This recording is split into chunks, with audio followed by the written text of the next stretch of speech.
please. Well, again, that's the most important thing. It's what's happening. It's yet another gotcha hypothetical, which is your specialty. It's not. We had and an executive order under the Biden administration that your predecessor in 2024. had to hold.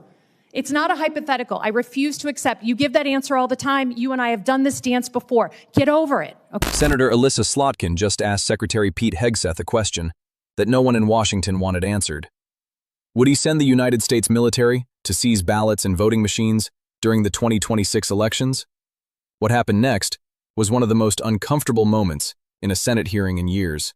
Watch this. Mr. Slotkin, I think you are next. Thank you. Gentlemen, you're here to ask for $1.5 trillion, 40% more than what we gave you last year, $1 trillion. And I agree with the chairman of this committee that the world has never been more dangerous and complicated. And regardless of whether we disagree on the reasons for getting into this war, I think we can all agree that we want our military to come out of it safely and successfully and as soon as feasible. The military has taken, the administration has taken military action in 10 different places in the world in 15 months, more than any president in U.S. history. I think President Trump has really become a foreign policy president. And many of those operations, were on the news for a couple of days, but then the American public didn't feel them. And I think the difference with this war with Iran is that the American public is feeling it in their pocketbooks. Gas in Michigan is $4.99 today. The cost of fertilizer, of airline tickets, things that are real to people. Secretary Hegseth, the president said that you were most keen on this war. He said that you were the most gung-ho about it. I think despite us all wanting to come out of this successfully, it is hard to miss that we are at the stalemate, that we don't control the Strait of Hormuz because shipping is not getting through. And we can block what they're trying to get through, but nothing is moving and it's costing the American public. And I think that's a fundamentally different moment than the rest of the military action we've taken. Even in Middle East 101 class, we used to talk about and run war games on the Strait of Hormuz. It's a strategic geography that the Iranians have.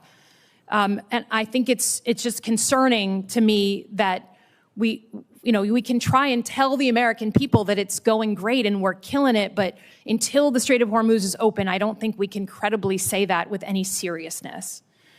I think the question I have for you, though, is future looking, and it's our 2026 elections. The president has been very clear. He said in the State of the Union that essentially if his side doesn't win, then the election was rigged. He said that before the 2020 election. He's asked for voter rolls for 29 different states. He just asked for Detroit's votes or ballots. And we know that in 2020, he wrote an executive order that he didn't sign that said to the U.S. military, to the Secretary of Defense, you should go and seize ballots and voting machines. A few months ago, he said that he regretted that he didn't sign that executive order.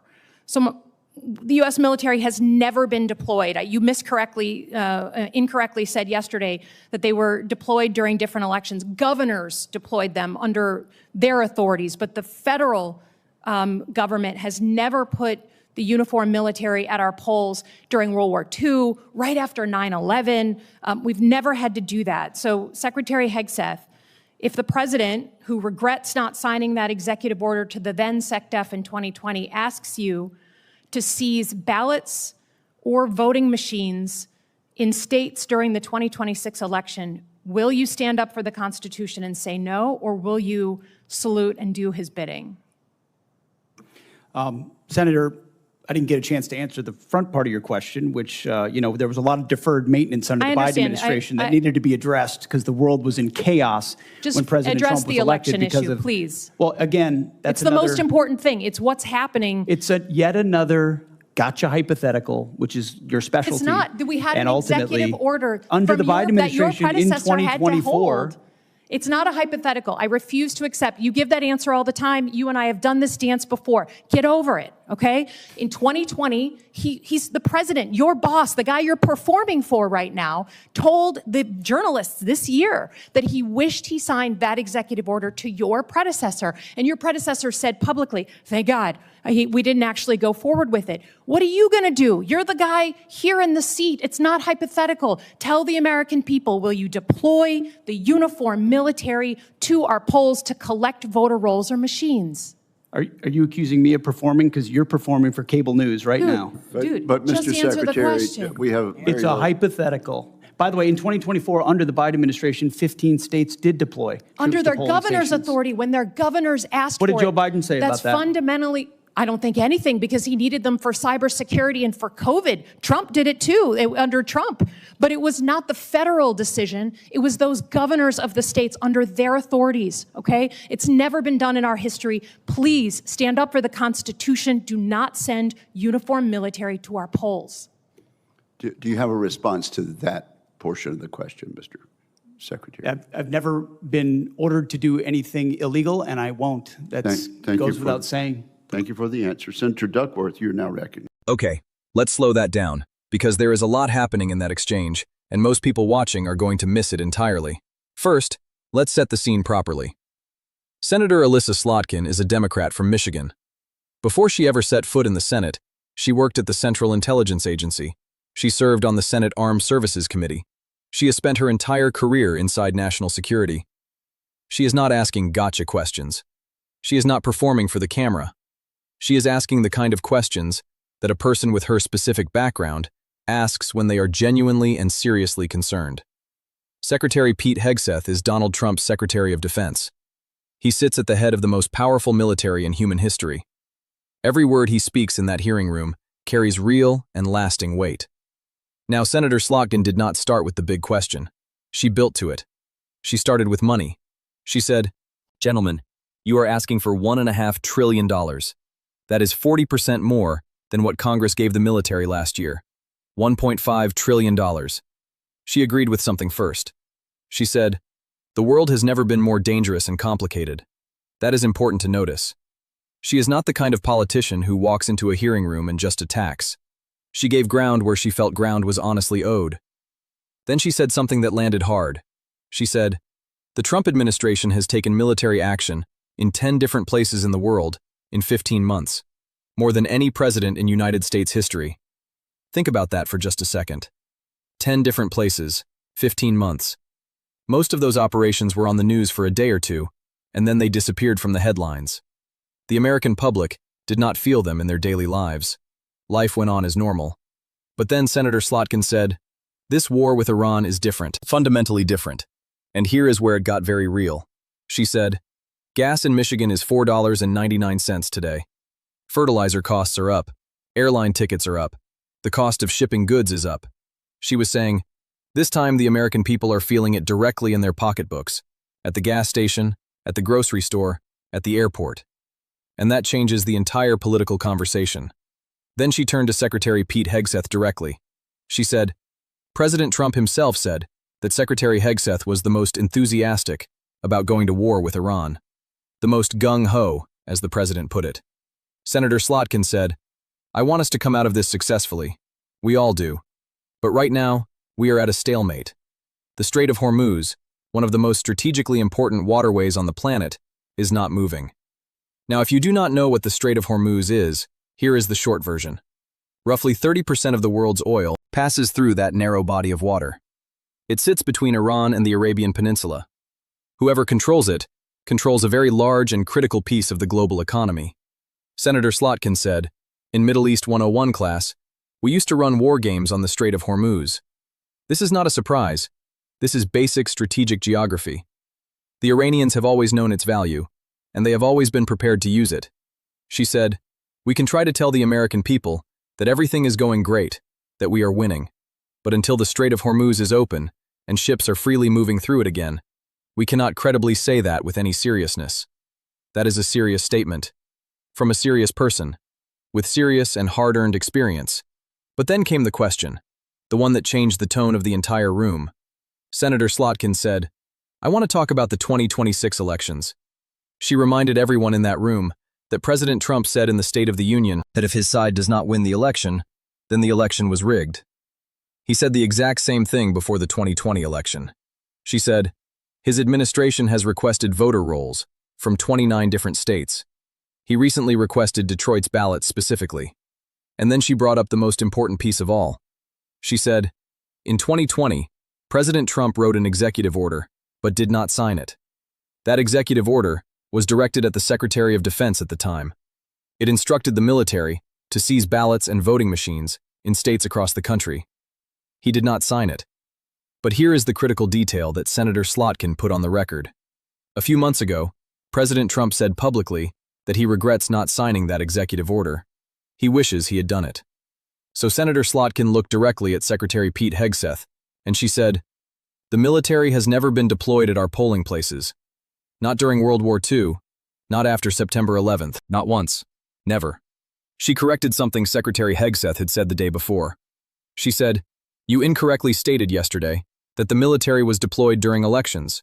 What actually happened is that governors deployed National Guard troops under their own authority as state governors. That is state authority. That is not the federal government sending the uniformed military to polling places across America. There is a very significant legal and constitutional difference between those two things. And Senator Slotkin wanted that difference on the record. Then she asked the question. She said, Secretary Hegseth, the president regrets not signing that executive order in 2020. If he asks you to seize ballots or voting machines during the 2026 election, will you stand up for the Constitution and say no? Or will you salute and do his bidding? Watch what happened next. Secretary Pete Hegseth did not answer the question right away. He tried to go back to the earlier part of the conversation. He mentioned deferred maintenance under the Biden administration. He mentioned chaos in the world when President Trump took office. Senator Slotkin cut him off. She said, please address the election question. It is the most important thing on this table. Secretary Hegseth pushed back. He called it a gotcha hypothetical. Senator Slotkin said, it is not a hypothetical. The president told journalists this year that he wished he had signed that order. His own predecessor as Secretary of Defense said publicly, thank God we did not go forward with it. She said, you are the person in the seat now, not the last guy. You. Tell the American people, will you deploy the uniformed military to our polls? Will you collect voter rolls or machines? Secretary Hegseth fired back. He said, are you accusing me of performing? Because you are performing for cable news right now, dude. That word. Dude. In a United States Senate hearing, directed at a sitting United States senator. That was a moment. Senator Slotkin did not blink. She did not react. She stayed completely on the question. Secretary Hegseth then raised a point about the 2024 election. He said 15 states deployed National Guard troops under their governor's authority during the Biden administration. He asked, what did President Biden say about that? Senator Slotkin responded clearly. She said those were state decisions, made by state governors, for specific reasons like cybersecurity or public safety around polling operations. She said again, it has never been a federal decision. The federal government has never put the uniformed military at our polls, in the entire history of this country. And she ended with a direct and personal appeal. She said, please stand up for the Constitution. Do not send the uniformed military to our polls. And then Secretary Pete Hegseth, after all of that back and forth, after calling it a hypothetical, after going on the offensive, after saying dude to a senator, finally gave his answer. He said, I have never been ordered to do anything illegal, and I won't. That is it. That was the full answer. Senator Slotkin said thank you, and the hearing moved on. But let's sit with that answer for a moment, because it deserves serious attention. He did not say, no, I will not do this. He did not say, the United States military will never be used at polling places under my watch. He did not say, I will refuse that order if it comes. He said, I have never been ordered to do anything illegal, and I won't. That answer is doing an enormous amount of work. It is hinging everything on one single word, illegal. And the question that answer immediately raises is who decides what is legal? If the president orders it, and his own Department of Justice says it is legal, and his own lawyers write a memo saying it is legal, what does Secretary Hegseth's answer actually protect? Senator Slotkin knows exactly how that works. She has spent her entire career inside the institutions where those decisions get made. That is why she asked the question the way she did. That is why she pushed as hard as she pushed. That is why she refused to let him change the subject, even when he got personal, even when he said dude. And that is why this specific moment, inside an otherwise long and complicated Senate hearing about a $1.5 trillion defense budget and a war with Iran and the Strait of Hormuz, is the moment that matters most. Because the question Senator Elissa Slotkin asked Secretary Pete Hegseth is not really a question about the 2026 election. It is a question about whether the people in charge of the most powerful military on earth understand the line they are not supposed to cross, and whether they will hold it when the moment actually comes.